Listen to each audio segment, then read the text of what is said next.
You let the payroll numbers get completely out of control, Danielle, and we need a cooperative face before the audit team gets here. Stephen's voice echoed off the glass walls of the conference room. My thick plastic security badge scraped across the polished mahogany table. I pushed it forward. The plastic clattered to a stop right against the pointed tip of Amber's red leather heel. The sharp scent of her vanilla perfume filled the tight space, overpowering the smell of stale hotel coffee. I am 32 years old, and I spent 5 hard years earning my title as Regional Workforce Operations Manager. Stephen Pritchard, our Chief Operating Officer, just stripped it away in one sentence. He stood at the head of the table in front of 30 silent supervisors. He flashed a practiced, corporate smile. I looked at Amber. She smoothed the lapel of her brand-new white blazer. A brass pin caught the overhead light. It read, Acting Regional Workforce Operations Manager. This was not a sudden decision. It was an ambush. Stephen placed a hand on the back of the empty chair I had just vacated. He told the room that Amber brought energy, loyalty, and executive presence to the team. Those were the exact qualities he implied I lacked.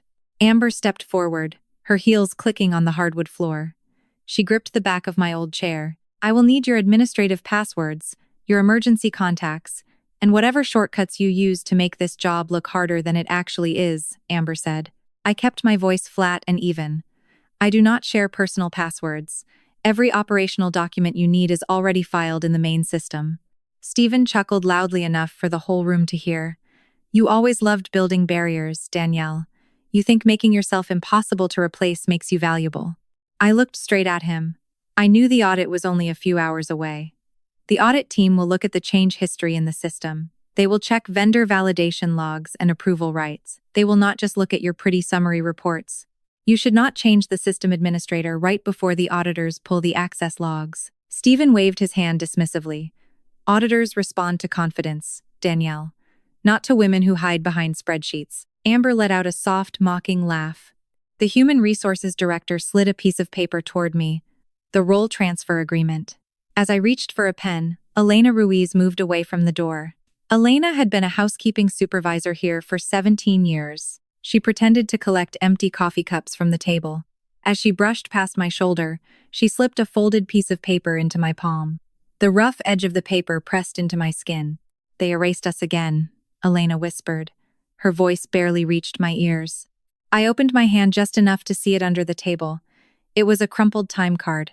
I noted 3 quick details: a housekeeper name, an end time written in blue ink, room 418. On the digital system I reviewed yesterday, this exact worker was marked as leaving the hotel over an hour before that blue ink time.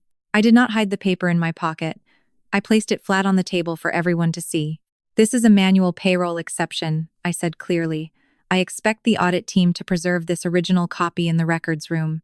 I pulled the role transfer agreement closer. I read every single line. I looked up at the Human Resources Director. Note the exact time of execution on this page. Confirm that my system access will be completely deactivated the moment I sign. Stephen sighed loudly. He shifted his weight, clearly annoyed that I was dragging out his moment of triumph. He thought I was just stalling. I picked up the pen. I signed my name. I wrote the time next to it, 9:02 in the morning. I slid the paper and the pen across the table toward Amber. I looked at her and smiled. The role is yours, I said. So is every decision made after this minute. Stephen just smirked.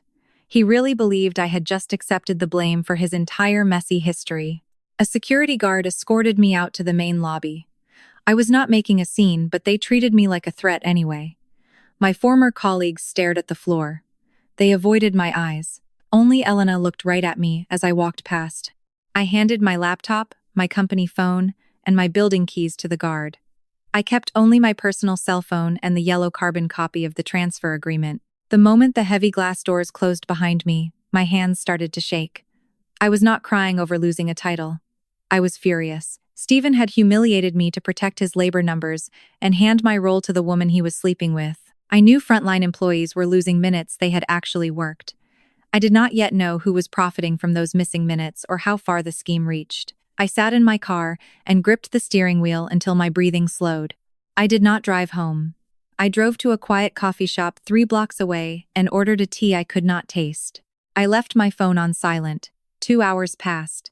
When I finally flipped the screen over, the notification count made me blink.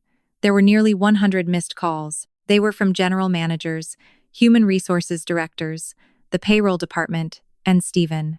A text message from Diane Mercer, the chair of the audit committee, lit up the screen. Do not answer, Stephen. Legal hold is active. We found the first duplicate shift. Call me now. Before I could even process the words, the screen flashed. Stephen was calling again. I let it go to voicemail.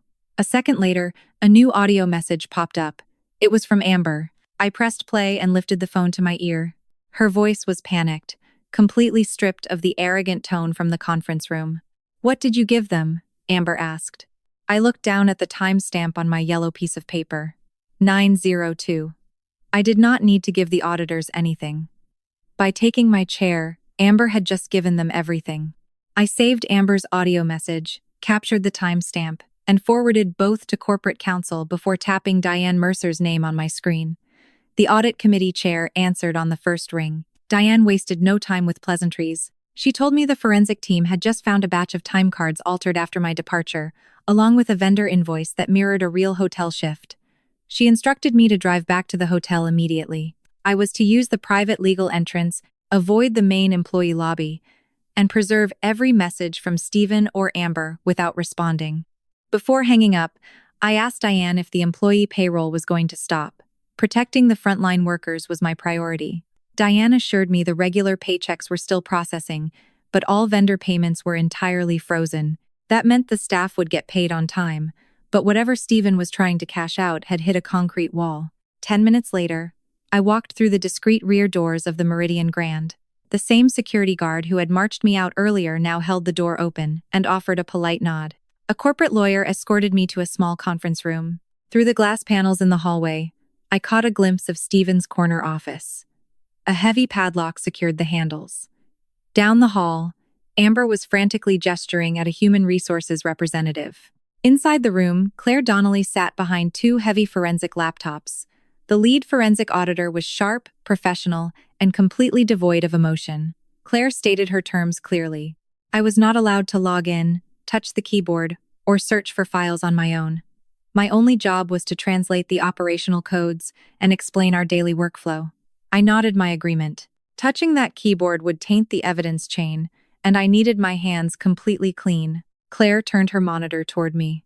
The access logs painted a beautiful and damning picture. At 9:07 in the morning, my administrative access was permanently terminated. At 9:09, Amber received acting manager permissions. At 9:23, Amber modified her first time card. At 10:14, she officially validated a Northline-supplied labor roster. Finally, at 10:20, Stephen pushed a button to approve an emergency vendor payment. They were not just cleaning up a payroll report to look good.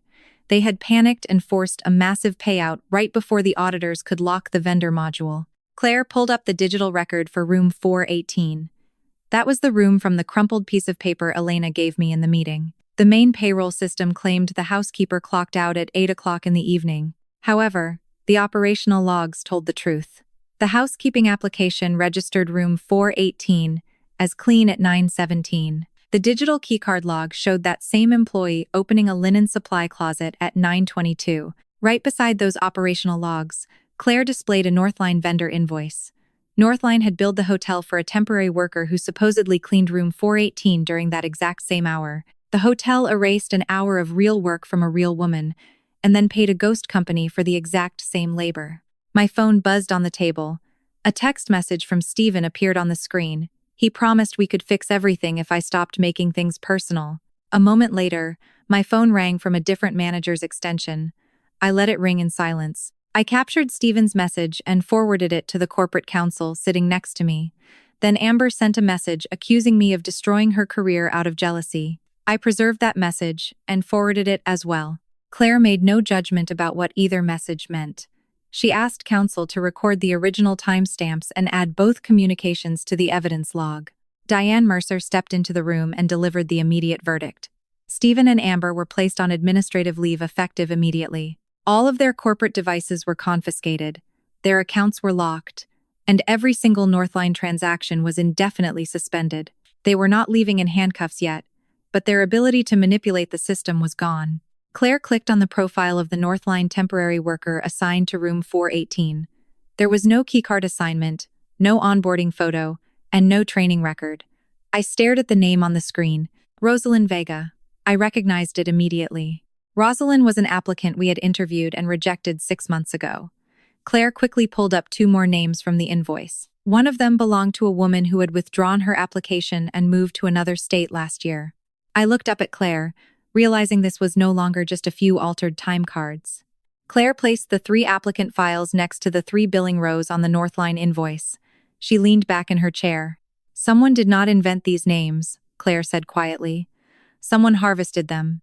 My mind instantly flashed back to a staff meeting last month. I remembered Amber smiling sweetly as she asked for full administrative access to our recruiting archives. She claimed she just wanted to build a talent database. The realization about the harvested names dragged my memory back to a Tuesday morning 6 weeks ago. Elena had cornered me in a dim linen closet, pressing a folded printed schedule into my hand. 11 minutes missing on Monday, 17 on Wednesday, 23 on Friday. To a casual observer, those tiny fractions looked like innocent rounding errors. Yet, they always punished employees hovering right on the edge of overtime pay. I spent the next week cross-referencing kitchen closing logs and maintenance tickets across multiple properties. The missing minutes exclusively haunted the hotels utilizing Northline.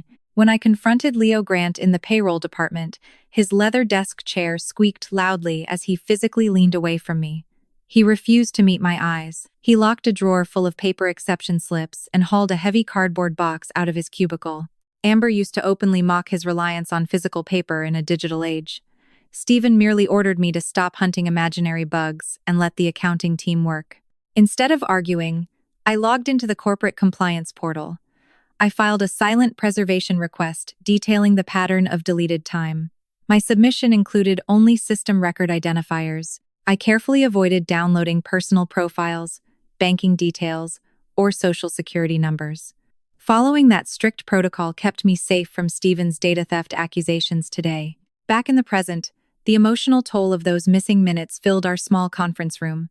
Claire brought Elena and 2 other housekeepers in for private interviews. The youngest worker twisted a loose thread on her uniform jacket. She quietly explained that her missing pay equated to her child's asthma inhaler. Another woman stared at the floor, recounting how an operations manager threatened to revoke her premium weekend shifts if she asked about the discrepancies. Elena admitted she signed the altered documents because Stephen threatened to outsource the entire department. I simply pushed a box of tissues across the table and remained silent. No one could judge their choices when the system forced them to trade their dignity for survival. We needed Leo's physical slips to prove the original hours, but his cardboard box was missing from the archive room. Security footage from the night before the audit displayed Leo carrying that exact box to his sedan. Stephen capitalized on the disappearance immediately. His attorney issued a formal statement accusing Leo of rogue batch edits, implying we shared a personal alliance to sabotage the hotel. Since Leo refused to answer his cell phone, his guilt seemed almost certain. The forensic logs even showed his service account restoring stolen time, only for another command to wipe the hours away again. Late in the afternoon, the sharp ring of Diane Mercer's phone broke the heavy tension. A defense attorney representing Leo was on the line. Leo had not destroyed the records. He placed the entire box in legal custody because he knew Stephen planned to shred it. Leo confessed to running unauthorized correction batches to give the housekeepers their stolen money back. Sadly, every time he restored the wages, Amber deployed an executive override to erase them once more. The scanned exception slips his lawyer provided contained authentic supervisor signatures. Claire zoomed in on a strange vendor allocation code stamped near the bottom margin of a page. She entered the letters into the main search bar. The screen refreshed instantly. The exact same shift erased from a real housekeeper was sold back to the hotel by Northline for nearly 3 times the original cost. The company erased the woman, then paid a ghost to do the work she had already done. Claire asked me to select one simple shift to explain our findings to the audit committee. Pointing at the bright monitor, my finger traced the digital path of a housekeeper named Rosa. We built a map of her Tuesday morning. The payroll software claimed Rosa clocked out and went home at 2 in the afternoon. Yet, the hotel itself told a completely different story. Rosa swiped her plastic keycard to unlock a fresh linen cart at 2:15. She tapped a button on the housekeeping application to mark a leaky faucet inside room 418 at 2:30. The maintenance system recorded her voice, leaving an urgent audio note regarding that exact plumbing issue. She uploaded a required photograph of the spotless bathroom at 2:45. Finally, Rosa opened the main supply closet down the hall right before 3 o'clock. The payroll system said she was gone. The heavy wooden door remembered her plastic badge. The digital application remembered the room. The maintenance ticket remembered her tired voice. Not a single piece of evidence vanished. Right beside Rosa's undeniable physical footprint, Claire opened the Northline invoice. A temporary worker named Rosalind Vega supposedly cleaned room 418 during that exact same afternoon window. Rosalind possessed no keycard. No onboarding photograph existed in the human resources files. Furthermore, the residential address listed for this ghost worker belonged to an old applicant we rejected 6 months ago. Amber had merely harvested a discarded identity to steal the money Rosa rightfully earned. Following the digital money trail proved just as sickening. The vendor workflow required a specific verification step. Amber actively checked a confirmation box, stating she personally validated the Northline roster. Moments later, Stephen officially released the corporate funds. Neither could claim they simply clicked through a screen by mistake. I remembered an email exchange from early last month. My message clearly requested that Amber enforce strict badge validation for all temporary workers.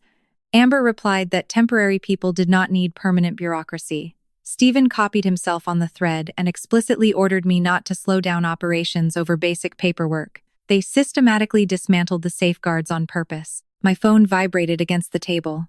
An old colleague sent a link to an anonymous post on a popular hospitality industry forum. The headline accused a recently fired regional manager of failing a payroll audit and throwing a jealous tantrum over a younger female replacement. Stephen was spinning his narrative. A recruiter from a rival hotel chain texted to cancel my upcoming interview, citing vague background concerns. My reputation was actively burning down. A strong urge to defend myself washed over me, but corporate counsel demanded absolute silence. Thankfully, the digital logs protected my integrity. The security desk records proved my company laptop was surrendered at exactly 9:11 in the morning. Forensic imaging confirmed 0 mass downloads occurred. The compliance portal showed I only submitted random record identifiers 6 weeks ago, never touching sensitive personal profiles. The lobby cameras proved I walked out holding nothing but my personal cell phone. Diane Mercer issued a company-wide preservation notice shortly after, warning staff against spreading unverified rumors. Claire kept digging into the Northline expense ledgers. She uncovered monthly payments labeled as executive housing support. Those funds paid the rent for a luxury downtown apartment located just 2 blocks from our headquarters. The lease document featured a limited liability company managed by Craig Madsen. However, the building access logs and grocery delivery receipts all carried Amber's name. Amber used to brag that the apartment was a special perk for creating corporate value. It was not a legitimate perk. It had been funded by money taken from the labor of housekeeping employees. Just as the sun began to set, a forensic technician managed to recover metadata from a deleted messaging thread.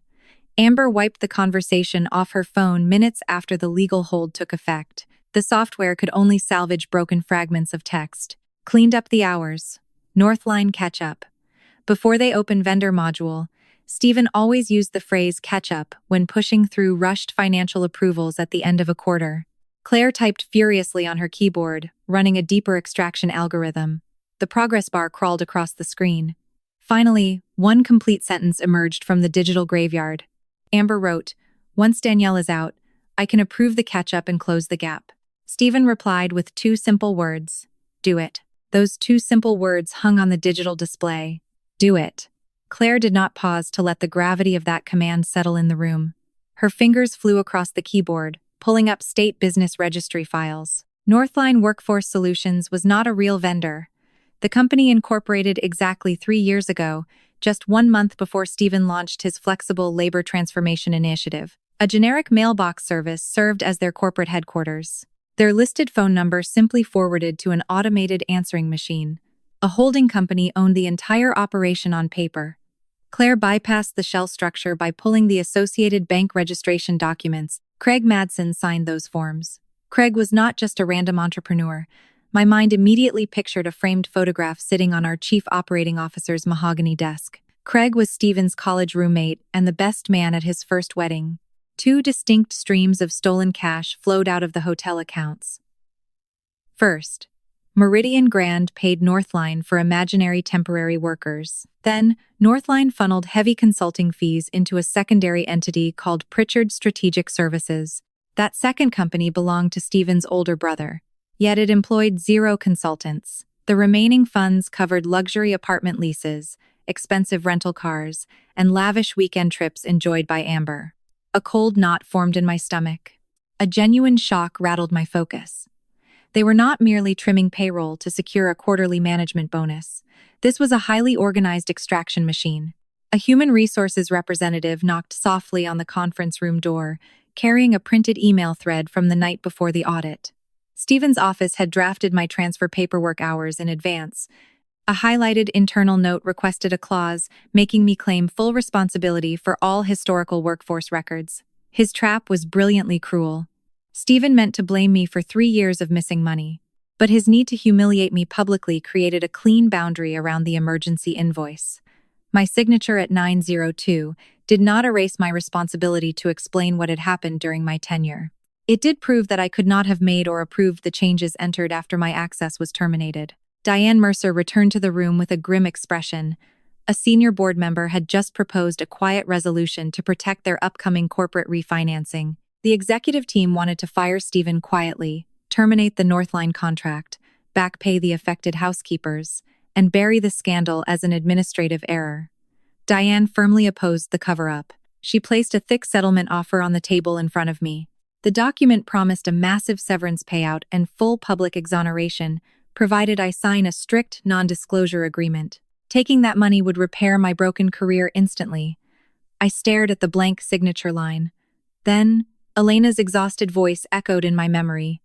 They erased us again. She did not say they erased me. She spoke for an entire invisible workforce. My pen remained on the table.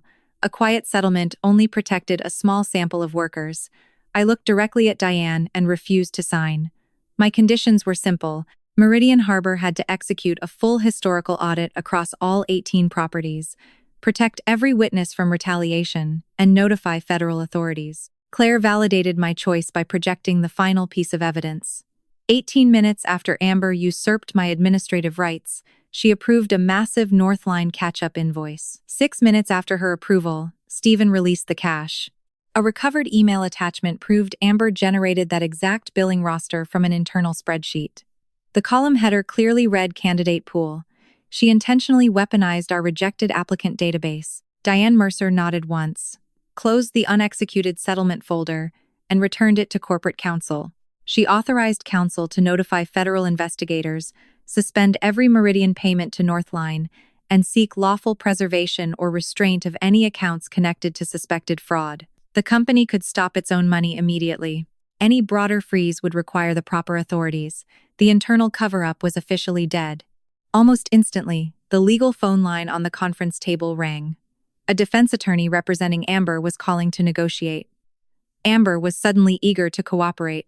Her lawyer claimed Stephen manipulated her into participating, but she possessed a secret audio recording from the night before the audit. According to the attorney, Stephen detailed exactly how he planned to frame me. Amber promised to surrender the tape, but only if the committee guaranteed she would not be the only woman going to prison for a man's plan. A harsh vibration against the conference table shattered the quiet tension. A prominent hospitality trade publication just published a breaking news alert. The headline boldly declared Meridian Harbor was investigating severe payroll irregularities under former regional manager Danielle Carter. No official sources were quoted. Yet, the anonymous text mirrored the exact legal phrasing Stephen used during our morning confrontation. My phone buzzed a second later. A top corporate recruiter emailed to abruptly cancel my final interview for a director position, citing newly discovered background concerns. Even without access to the internal network, Stephen was actively incinerating my professional reputation.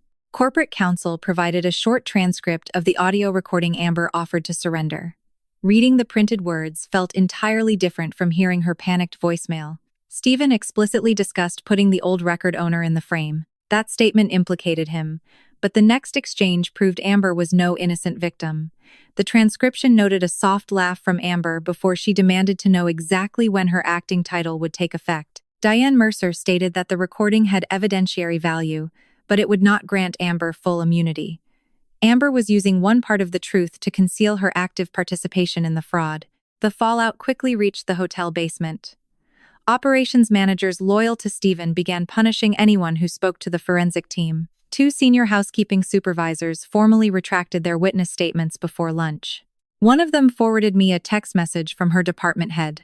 The message coldly stated that people who damage the brand should not expect premium shifts. I immediately demanded the board issue a strict anti-retaliation directive. Corporate hesitated, terrified of publicly acknowledging the massive scope of the scandal. Elena Ruiz met me in a quiet corner of the parking garage later that afternoon. Shadows hid the deep exhaustion on her face. Her daughter relied on the company medical insurance, and losing her weekend shifts would devastate their family budget. Elena asked if staying quiet meant Stephen ultimately won. My chest tightened. Looking at her tired hands, I refused to apply any pressure. Stephen wins when he turns your fear into proof that no one else is afraid, I told her softly. Returning to my car, anger clouded my judgment. I opened a social media application and drafted a lengthy post. Attaching a photograph of my signed transfer agreement would instantly clear my name. The public would see exactly when my access vanished. My thumb hovered over the publish button. A stern warning from corporate counsel echoed in my mind. Releasing confidential documents during an active legal hold would destroy the internal investigation and give Stephen immense leverage to dismiss the evidence entirely. I took a deep breath. My thumb moved to the left. I deleted the draft. I refused to fight his sophisticated fraud with a desperate internet post. Instead of leaking documents, I called Diane Mercer with an ultimatum. I demanded a recorded audit committee hearing. We needed a formal venue featuring outside counsel, an independent compliance monitor, and employee representatives. Placing my testimony on the official corporate record would force Stephen to face the digital logs in a controlled environment.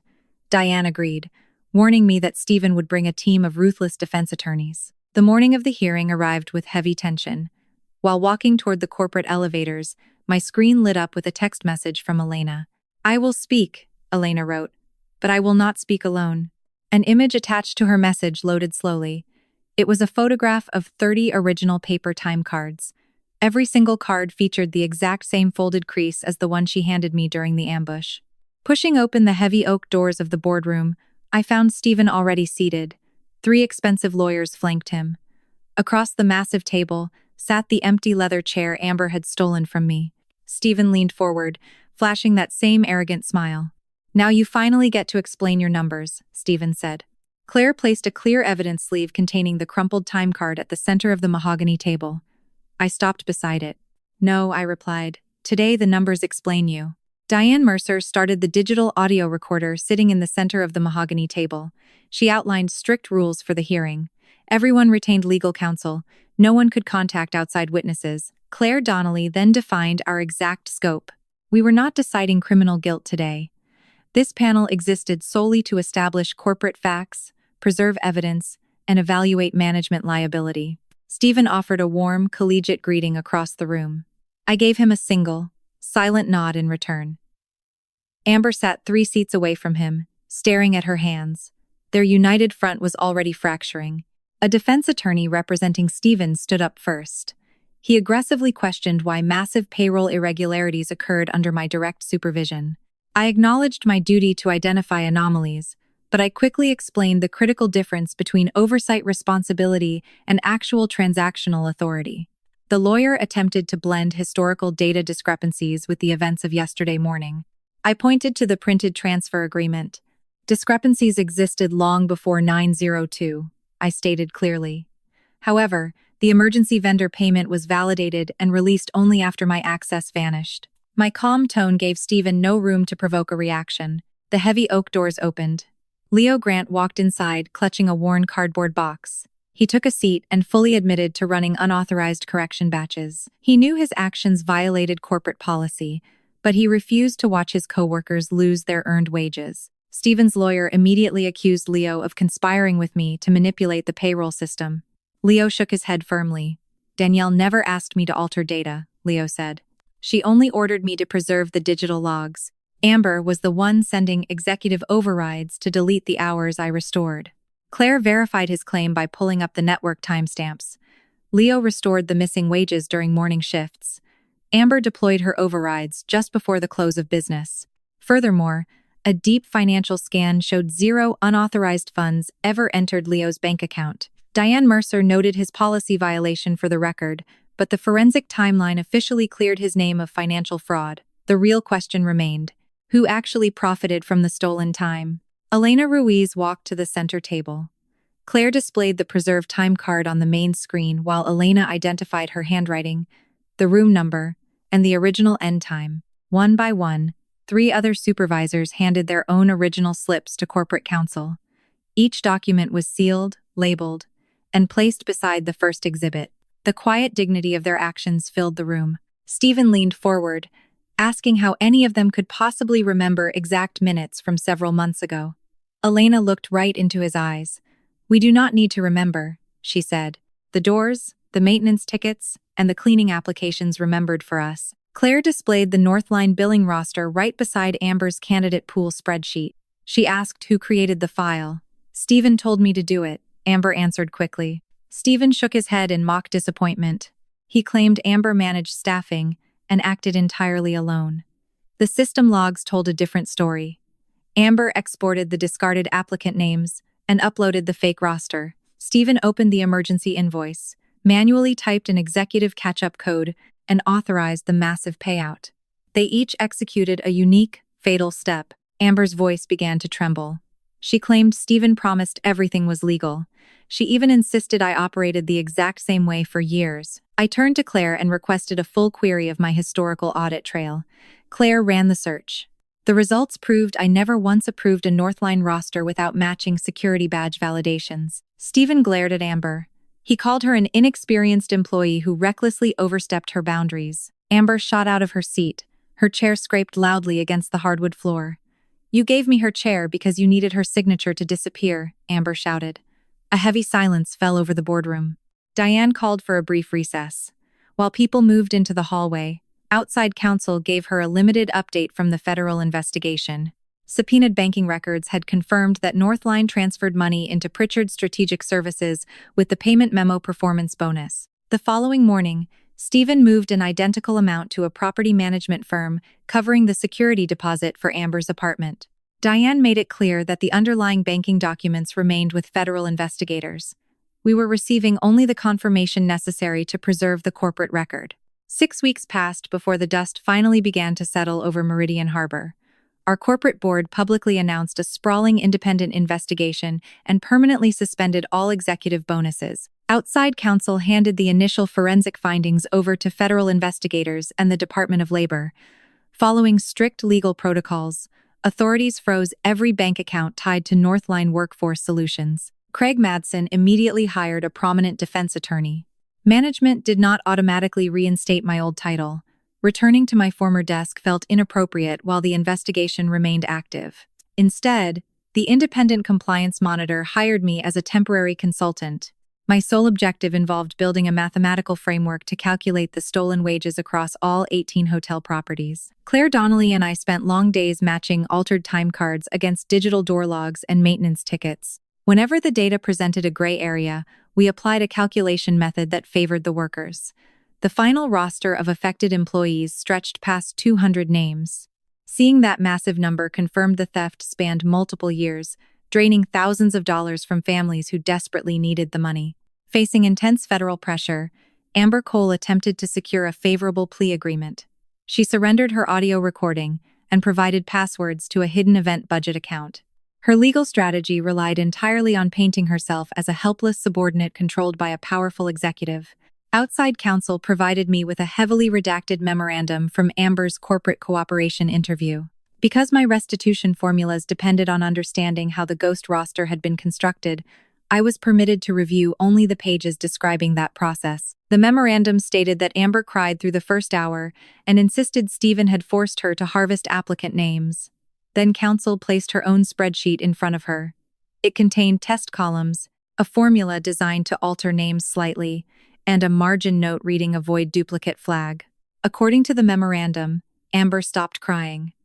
The interviewer recorded a marked change in her tone. She became cold and precise, stating that everyone in corporate benefited from labor savings and that she had done what was necessary to survive in a competitive environment. Reading that limited summary changed how I understood my former colleague. Stephen might have manipulated her at first, but Amber had designed the digital camouflage herself.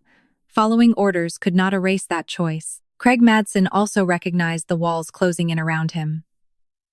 Bank records clearly traced Northline funds back to Stephen and Amber. Realizing Stephen planned to blame the vendor entirely, Craig chose self-preservation. He handed federal prosecutors his internal accounting ledger. More importantly, he surrendered a damning email from Stephen. The message explicitly instructed Craig to replace real overtime with flexible labor volume. While the email avoided the word steal, pairing that sentence with the fake invoices eliminated any plausible deniability. Stephen Pritchard refused all early plea discussions. He entrenched himself, publicly claiming I conspired with the payroll department to ruin his pristine operation. His lawyers issued a formal subpoena, demanding my testimony regarding the entire operational history of Northline. Before preparing a potential trial, Diane Mercer pushed the board to approve the first round of financial restitution. Corporate officers wanted to withhold the money until the criminal case concluded, fearing an early payout looked like an admission of guilt. Diane argued that stolen wages should never serve as a legal shield. The board ultimately yielded. Down in the basement, Elena Ruiz received a sealed envelope containing her estimated back pay. She refused to open it. Elena placed the envelope in her locker, promising to wait until every single housekeeper in her department held one in their hands. Late that evening, corporate counsel called me into a quiet office to prepare for my upcoming testimony. A thick manila folder rested on the desk. My lawyer warned me that Stephen's defense team planned to use my own words against me to destroy my credibility. He opened the folder and slid a single sheet of paper toward me. It was an old performance review from 3 years ago, bearing my original signature. A specific paragraph was heavily highlighted in bright yellow ink. In that paragraph, I had officially praised Northline for improving our staffing flexibility. Stephen was going to use my own signature to prove I approved the fraud from the very beginning. Staring at the bright yellow highlighter ink on my old performance review, a wave of calm washed over me. I did not panic. I reached across the wooden desk, picked up the thick document, and flipped past the highlighted paragraph. 3 years ago, Northline actually provided real temporary workers with legitimate security badges to help us manage a massive corporate convention. During that initial launch, I absolutely praised their staffing flexibility. However, my eyes scanned down to the third page of the very same document. Right there in black and white, I had formally requested strict annual vendor revalidation and a complete segregation of approval duties. Right below my printed request, Stephen had scribbled a handwritten note. His messy cursive ordered the team to defer all control enhancements until volume stabilized. When the defense attorney cornered me during my formal deposition a week later, he dramatically read my positive quote about Northline aloud. He asked if I was a liar then or a liar now. Yes, I wrote that sentence, I answered steadily. My voice did not waver. I explained that the vendor initially supplied real human beings, but the process slowly devolved into outright fraud. A manager cannot predict the future, but a manager can demand safeguards. I pointed directly to the third page of the exhibit. I read Stephen's handwritten denial into the official record. By owning my past words and providing the missing context, I completely neutralized their favorite weapon. I refused to twist the truth to make myself look perfect, and that made my testimony bulletproof. Months of relentless legal pressure finally shattered the defense. Prosecutors built an inescapable cage using Elena's crumpled timecard as the foundation. Her handwritten hours for room 418 matched the maintenance tickets. The ghost name assigned to that exact room originated from Amber's discarded applicant pool. Amber's digital upload triggered an invoice. Stephen approved that invoice. The bank wired the funds to Craig. Finally, Craig transferred a calculated percentage back to Stephen's consulting firm. Every single lie intersected on that one crumpled piece of paper. Facing a mountain of digital logs, Stephen realized he could not blame Amber for everything. Craig's internal ledger proved the kickback payments matched the exact value of the emergency invoices Stephen personally approved. Shortly before the trial date, Both of them accepted federal plea agreements for conspiracy to commit wire fraud. Amber negotiated a separate plea agreement in exchange for her limited cooperation. Standing inside the federal courthouse, she listened as the United States District Judge acknowledged the power imbalance in her relationship with Stephen. The judge then emphasized that her hidden spreadsheets, deleted messages, and personal financial benefits proved she had made deliberate criminal choices of her own. Amber received approximately 2 years in federal prison, followed by supervised release and a joint restitution obligation. She turned and searched the gallery for Stephen. Her former lover stared straight ahead, refusing to look at the woman he had used to take my job. Stephen faced his own sentencing hearing later that same afternoon. The judge allowed Elena Ruiz to step forward and read a victim impact statement for the official court record. Elena adjusted the microphone. She spoke about the winter heating bills she struggled to pay and the asthma medication her daughter needed. "You did not cut costs," Elena said, her voice echoing clearly across the silent courtroom. "You took food from our tables and called it leadership." The judge picked up his gavel, preparing to read the final prison term. Stephen leaned back in his heavy leather chair. He tilted his head toward me.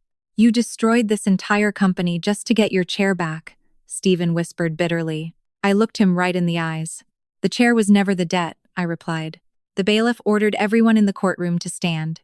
The federal judge delivered a sentence of roughly 5 years in federal prison for Stephen Pritchard. The punishment included mandatory financial restitution, forfeiture of his stolen assets, and a lengthy term of supervised release. Meridian Harbor formally stripped his corporate severance, unvested stock options, and all bonuses tied to the falsified labor reports. Nobody cheered as federal marshals escorted him away. True satisfaction lived in the absolute silence of the courtroom. Stephen paused near the heavy wooden doors and glanced toward the executive gallery, expecting to see his old corporate allies. Those polished wooden benches sat completely empty. Amber had already received her separate sentence, and Craig Madsen simply stared at the floor while awaiting his own reduced prison term. Northline Workforce Solutions no longer existed, its bank accounts drained and corporate charter permanently revoked. A few days later, Meridian Harbor issued a comprehensive public apology. The press release explicitly confirmed my internal compliance reports were accurate and detailed the severe retaliation I faced. Following my strict demands, corporate communications refused to use soft terms like administrative misunderstanding. They printed the words wage theft and vendor fraud. A prominent trade publication issued a massive retraction of their previous smear campaign. The same corporate recruiter who abruptly canceled my interview called back with a lucrative offer, but I felt no desperate need to accept. Diane Mercer invited me to a private board meeting the following morning. The executive committee formally offered me a newly created position as Vice President of Workforce Integrity. Their initial contract required me to report directly to the new Chief Operating Officer. Pushing the paper back across the table, I shook my head. Taking a new title under the old power structure meant nothing. My conditions were absolute. Workforce integrity must report solely to the audit committee. Time card adjustment permissions must be completely segregated from vendor payment validation. Every temporary worker required a physical security badge and a verified task log before billing. Furthermore, all frontline back pay had to clear before a single executive received a quarterly bonus. The board debated for 20 minutes before Diane Mercer happily signed my revised contract. Accountability reached every level of the hotel. Leo Grant served an unpaid suspension and completed mandatory retraining for running unauthorized correction batches. Earning his job back without unilateral override permissions proved that doing the right thing the wrong way still carried professional consequences. Elena Ruiz received an invitation to join a newly funded Employee Advisory Council, fully compensated for her time. She did not miraculously become a corporate executive. She remained a dedicated housekeeping supervisor, only now she held a direct line to the boardroom. Late Friday afternoon, I visited the basement break room. Human resources representatives handed out hundreds of thick white envelopes. Each packet contained a precise breakdown of missing hours, unpaid overtime, and full financial restitution. Elena stood quietly by the coffee machine, waiting until the very last housekeeper in her department held an envelope. Only then did she slide her thumb under the paper flap. A soft tearing sound filled the quiet room. Her hands shook as she unfolded the heavy paper. Tears filled her eyes. Elena was not weeping over the money itself. She was crying because a massive corporate entity finally admitted her hard work actually happened. Standing beside her, I watched the housekeepers share their letters. Elena wiped her face and whispered that Stephen used to make them feel like a few stolen minutes were never worth speaking up about. I looked at the fresh audit files tucked under my arm. They paid you for every minute they tried to erase, I replied. Walking back to the executive elevator, I passed the glass walls of my old conference room. The leather chair Amber had stolen still sat at the head of the long mahogany table. I did not walk inside. I rode the elevator up to a different floor. My new office sat right next to the audit committee chambers, featuring a massive glass window that looked directly down at the employee entrance. When you step into a workplace, it is easy to believe that power belongs exclusively to the people with the biggest titles or the corner offices. But the truth is, your integrity is your ultimate currency and your strongest armor. If you ever find yourself backed into a corner by a toxic boss or a deeply unfair system, remember that you do not have to play their game. You do not have to match their cruelty, leak documents illegally, or sink to their level of manipulation to win. Instead, keep your hands clean, document your daily reality, and let your absolute competence speak for itself. Every boundary you enforce, every protocol you respect, and every time you refuse to compromise your morals, builds a fortress around your career that no corrupt executive can tear down. Real leadership is never about erasing the hard work of others, just to make your own numbers look good to a corporate board. It is about actively protecting the people who actually keep the lights on, the doors open, and the floors clean. When you stand up for the invisible workers on the front lines, you are not just saving a few stolen dollars. You are reminding a broken corporate machine that human dignity is not a disposable line item on a budget spreadsheet. The digital system will always leave a footprint, and the truth only needs one brave person willing to follow the trail. Have you ever been pushed into a difficult corner at work, where you had to choose between staying quietly comfortable and doing the right thing? How did you find the courage to stand your ground and fight for what was fair? Share your story in the comments below, because your voice might be exactly the inspiration someone else needs to hear today.